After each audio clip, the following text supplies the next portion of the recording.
Doi neb o'n i yno pam gas y groesoelio a gall neb wyntio I fis aton ni. Doi neb o'n i yno pam gas y gernodio a gall neb wyntio fis aton ni. Doi neb o'n i yno i'w radychyd ar bradwr. Doi neb o'n i yno i'w wadid ar gwadwr.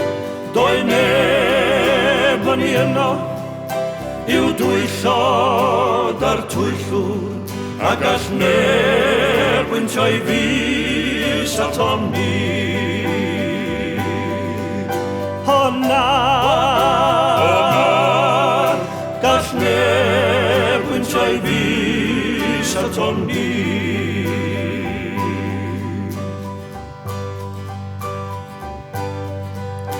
Dy'r hiwrai yn poeri neu wyneb ei unwaith, ond gall neb wyntio fis aton ni.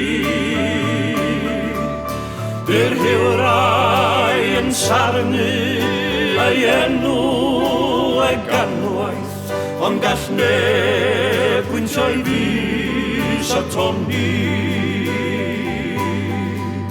Doi neb o'n i yno pan weidodd ei galon a draen casineb ar ei ben yn goron a phawb wedi cefnu o'r deuddeg gwrthoddolon, ond gall neb wyntio fis aton ni.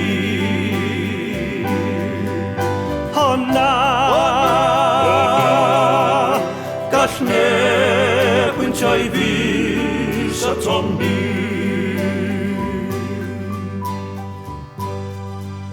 Ond mae 2000 o flynyddoedd oddi ar hynny nawr, yn mhell cyn I ni gael ein geni, ac fe ddigwyddodd y peth yn ddigon pell, o do, yn y ddigon pell o Gymru. Ond tesau hwn yn byw heddiw yng Nghymru fach, ein wlad y saint a'r capeli, gele hwn ddim Gethsemane na chroes, o na, fe gele hwn I barchu. I barchu wedes di? I barchu? Wyt ti'n siŵr? O dw, dwi'n gwybod bod yn hwyliau. Wyt ti'n credu gallen ni sy'n byw heddiw wneud y pethau gallu gwneud ar galfaria? Na,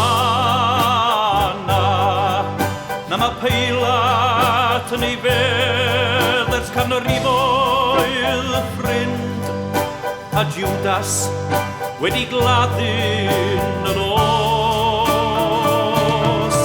ac mae'r dagrau a gollodd y bradwr gwan wedi sychu ar ddail yr hos. Mae Caiaffas yn un a llwch y llawr a Herod yw yn taedd I mwy.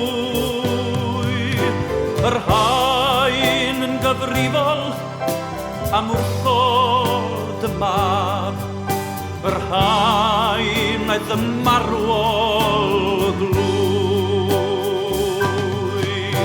O na, gall neb bwyntio fis aton ni. Criw gyfaill os yw Caiaffas a'i gryw yn y bedd a Judas a Pheilat yn fyd.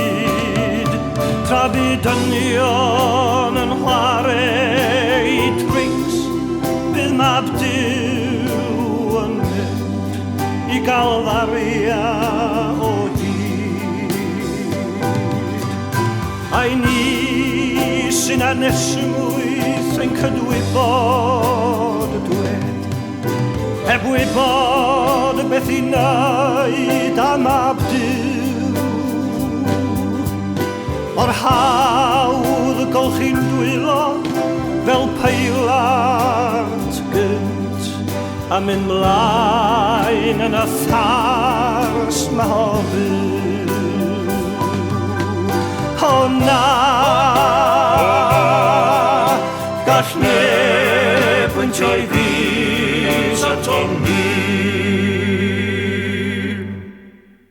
I barchu wedes di? I barchu